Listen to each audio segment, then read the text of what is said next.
سمعت كلامكم وجبت كمية من البوري وعملتها فسيخ، وبصراحة النتيجة صدمتني. أنا مش متوقعة النتيجة تطلع معايا بالشكل ده كده. تعالوا بقى مع بعض نشوف النتيجة سوا لأحلى شوية فسيخ ممكن تعمليهم تنافسي بيهم أكبر محلات الفسخان وكمان أكبر الماركات بطريقة سهلة وبسيطة، ويطلع معاكي حاجة كده مزبدة واللون تحفة، من غير بقى لا فلاتر ولا كلام فاضي، حاجة بيتي يعني معمولة بكل حب وبكل نظافة طبعا قبل أي حاجة. تعالوا بقى كده نفتح واحدة مع بعض. وقبل أي حاجة خالص ما ننساش نصلي على الرسول في الكومنتات. اللهم صل وسلم وبارك على سيدنا محمد وعلى آله وصحبه أجمعين. وصلي على النبي كده في قلبك وبصي على الجمال. شايفة حاجة كده مزبدة، حاجة تحفة هتعجبك قوي. يلا بسرعة نشوف ازاي، بس زي ما اتفقنا قبل أي حاجة نصلي على الرسول في الكومنتات. اللهم صل وسلم وبارك على سيدنا محمد وعلى آله وصحبه أجمعين. ولايك وشير بقى كده، والتفاعل بتاعكم نايم خالص. في البداية كده أنا معايا من حوالي 6 أو 6 كيلو ونص من السمك. بس أنا هقول لكم على المقدار للكيلو السمك. في الأول كده حجم السمكة حاول يكون حجم السمكية بتاعك يكون كبير عشان تبقى ملحمة كده وحلو. أنا وزن السمكية هنا عندي كان 500 و550 جرام. بتتراوح من كده ما بين 500 ل 550 جرام. اللهم بارك، يعني الناس اللي متابعاني عارفة إن ده شغل أوردرات، عشان كده بجيب كمية كبيرة. ندخل بقى على ايه، احنا كده اتكلمنا عن الحجم السمكة ان هو يكون كبير. ندخل بقى على طريقة الغسل. السمكية بتاعتك تمسكيها وهي واقفة بالشكل ده كده وتغسلها وتنضفي الخياشيم بتاعتها كويس جدا. اهم خطوة معاكي بقى في الغسيل ان بطن السمكة ما يدخلهاش اي مية. خليكي عارفة كده ان لو السمك او الفسيخ بتاعك دخل بطنه مية اثناء الغسيل، كده لا قدر الله الفسيخ بتاعك باظ منك. هتغسلي السمكة وهي واقفة بالشكل ده كده ومية نازلة، وتنضفي الخياشيم بتاعتك كويس. وزي ما اتفقنا حاولي ما تدخليش مية داخل بطن السمكة نهائي. هتوقفي السمكاية تحت المية بالشكل ده كده. انا عملت معاكم كمان واحدة اهو، وما فيش مية تدخل داخل البطن نهائي. هغسل بقى كل كمية السمك بنفس الطريقة دي وهكرر تاني. خدي بالك ان ما يدخلش ميه داخل بطن السمكه. بعد ما تخلصي بقى غسيل السمك كله بنفس الطريقه دي، مصفى بقى او علبه عندك اي حاجه موجوده عندك، وهتوقفي السمك ده فيها هينزل كل الميه الزياده اللي فيه. تمام كده. انا كنت شغاله في التوقيت ده بالليل، فسيبته في قلب المصفى كده لتاني يوم الصبح. تمام. بعد كده اشتغلت فيه. زي ما قلت لك اهم حاجه انك تغسلي السمكه وهي واقفه بالشكل ده كده، وترصيها بقى في مصفى بالمنظر ده، وتسيبيه بقى لحد ما يصفي كل الميه الزياده اللي فيه. هيبقى معاكي بالشكل ده كده. انا زي ما قلت لك سيبته من بالليل للصبح.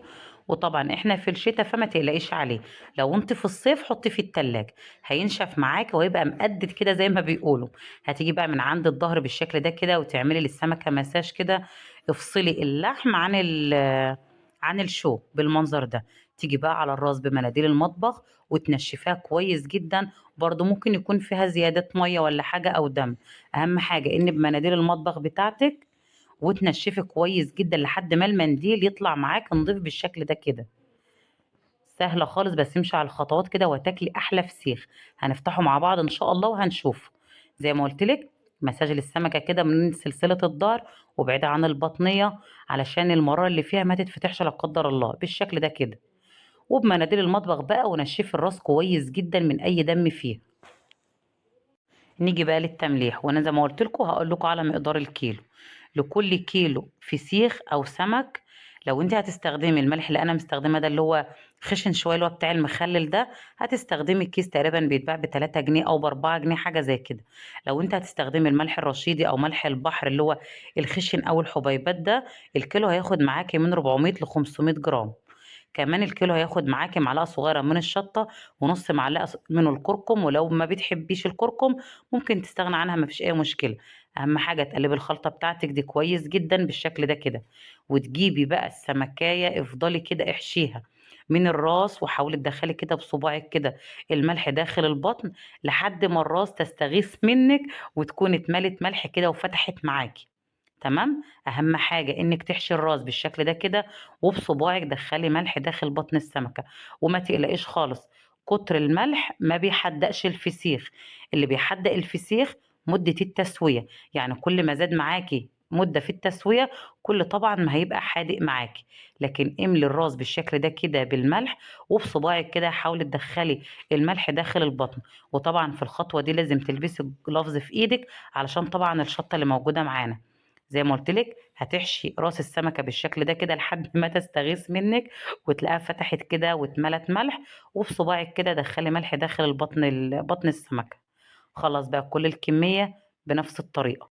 أنا خلّصت السمك بتاعي كلّه بالشكل ده كده، ونسيت أقول لِك صحيح إنِّك كمان بتحشي بُق السمكة من خلطة الملح والكركم والشطة.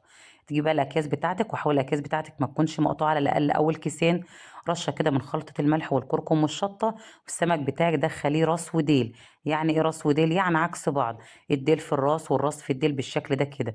وبعد كده رشة من الخلطة اللي إحنا عملناها، ومعلقتين 2 زيت على الوش، وقفّلي بقى الكيس ده كويس جدًا. وهاحطه كمان في كيسين 2.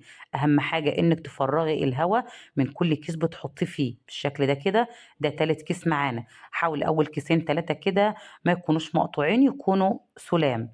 بعد بقى ما تدخّليهم بالشكل كده فرّغي منهم الهوا كلّه، بكرة الاسترتش دي بقى واشتغلي. ما عندكيش استرتش من ده، تمام، يبقى الشيكورتون اللي هو البلاستر ده كده. وأهم حاجة إنِّك تقفّلي عليه كويس جدًا علشان ما يكونش داخله أي هوا. تحسّيه كده تيجي تمسكيه كده تحسّي إن أنتِ ماسكة خشبة معاكِ، كتلة كده معاكِ ما فيش داخلها أي هوا، بالشكل ده كده. هاكمّل بقى كل الكمية بنفس الطريقة. الأكياس بتاعتي زي ما اتفقنا تكون سليمة، رشة من خلطة الملح بتاعتنا، والسمك بتاعنا راس وديل، وعلى الوش برضه رشة من خلطة الملح، ومعلقتين 2 من الزيت. قفّلي الأكياس بتاعتِك كويس جدًا، وهاقول تاني حاولي أول كيسين 3 يكونوا سُلام علشان ما يدخلش الفسيخ بتاعنا أي هوا، وبالاسترتش بتاعنا بقى وهنقفّل كويس جدًا عليه. بعد ما تخلّصي كل كمية الفسيخ اللي عندِك، هتجيبي بقى كده كيس محترم وتحطي فيه كل الفسيخ بتاعِك، وبرضه ببكرة الstretch wrap، وإيه، وقفّلي عليه كويس جدًا، بحيث برضه إن زيادة أمان ما يدخلوش أي هوا. أقل غلطة في الفسيخ دي بجد زي ما بيقولوا بفورة، والحاجة غالية بلاش نخاطر بيها. قفّلنا كويس بالشكل ده كده زي ما قُلت لكم، وكيس كبير بقى وحطيت الفسيخ بتاعي كلّه فيه، وبرضه خرّجت كل الهوا اللي موجود فيه. وبعد كده بstretch برضه قفّلته كويس جدًا. هو ما كانش بصراحة بقى محتاج أكياس تانية، بس زيادة أمان كده كان عندي كيسين أسمر كبير حطيتهم فيه. هيقعد معايا قد إيه السمك ده أو الفسيخ ده؟ هيقعد معايا 15 يوم. ده حجم الكبير اللي أنتِ شايفاه ده، لكن لو الحجم بتاعِك أقل من كده هياخد معاكِ من أسبوع ل10 أيام. وكل يوم طبعًا هتقلّبيه على جنب في مدة التخليل بتاعتِك، سواء كان كبير هيقعد معاكِ 15 يوم، حجمه أقل من كده هيقعد من 7 أيام ل10 أيام. كل يوم تقلّبيه على جنب. يعني أنا النهارده كان على الجنب ده، ولو أنتِ هتتلخبطي رقّمي كده الأجناب، وكل يوم شوفي أنتِ قلّبتيه على أنهي جنب، واقلبيه على الجنب التاني تاني يوم، ونفتحه بقى مع بعض إن شاء الله بعد 15 يوم.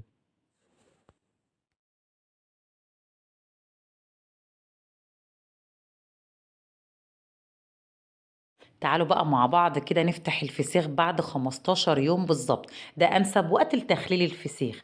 حاجة كده بجد عظمة، بألف هنا يا رب. طبعًا الناس حبايبي اللي متابعينّي عارفين إنه كان order، والناس ما شاء الله يعني حاجة كده عجبتهم جدًا. حاجة مزبّدة كده ملحّمة، معمولة في البيت، حلوة. زي ما قُلت لكم وزن السمكاية كان معايا من 500 ل550 جرام. كل ما كانت السمكاية كبيرة كل ما كان أفضل طبعًا. شايفة؟ قلبها وردي، حاجة كده بقى من غير فلاتر ومن غير كلام فاضي خالص. حاجة بجد جميلة جدًا هتعجبكم. مستنياكم بقى كده تجربوه وتقولوا رأيكم زي ما جربتوا السردين وعجبكم. يا رب الفيديو بتاعي النهارده يكون خفيف على قلبكم وتكونوا استفدتوا لو أي حاجة بسيطة. وزي ما متعودين قبل أي حاجة طبعًا ما ننساش نصلي على الرسول في الكومنتات. اللهم صل وسلم وبارك على سيدنا محمد وعلى آله وصحبه أجمعين. ويا ريت ما تنسوناش كده بدعوة حلوة من قلبكم. ويا رب الفيديو بتاعي النهارده يكون عجبكم.